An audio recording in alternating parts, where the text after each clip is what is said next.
एक गांव में एक बहुत ही आलसी आदमी था।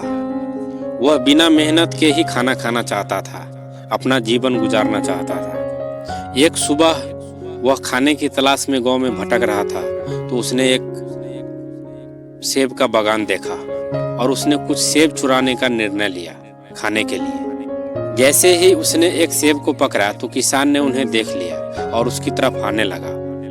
वह आलसी आदमी डर गया और छुपने के लिए नजदीक के जंगल में भाग गया। जब वह जंगल में चल रहा था तो उसने एक बुढ़े भेड़िया को देखा जिनके पास सिर्फ 2 ही पैर थे।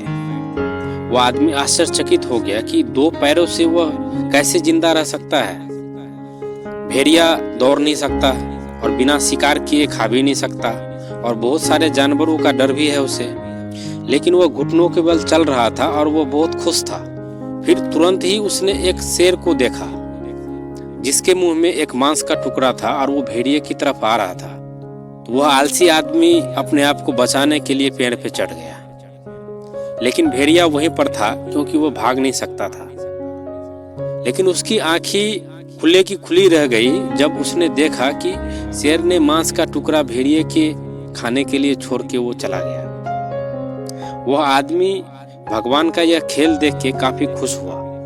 उसने सोचना शुरू कर दिया कि भगवान के पास अपनी रचना की देखभाल के लिए हमेशा ही प्लान होता है, और उसे विश्वास हो गया कि भगवान ने उसके लिए भी जरूर कुछ प्लान किया होगा। फिर वहां से वह निकल गया एक ऐसी जगह की तलाश में जहां वह बैठ सके और इसके लिए इंतजार करे कि कोई उसे खाना देगा। फिर उसने इंतजार किया और वहीं पर बैठा रहा और 2 दिन हो गया, लेकिन जब उसको किसी ने खाना नहीं दिया तो वह बिना कुछ खाए पिए वहां से निकल गया।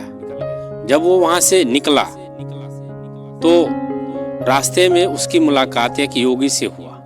उसने सारी बातें उसे बताया और उससे पूछा कि ईश्वर ने उस लंगड़ाते हुए भेड़िए पर दया दिखाया, लेकिन मुझ पर दया क्यों नहीं दिखाया। तो योगी ने उसे जवाब दिया, यह सच है कि भगवान के पास सबके लिए योजना है और तुम भी उसमें शामिल हो, लेकिन तुमने उसके संदेश को गलत ले लिया है। वो नहीं चाहता कि तुम भेड़िया बनो, वह चाहता है कि तुम शेर बनो।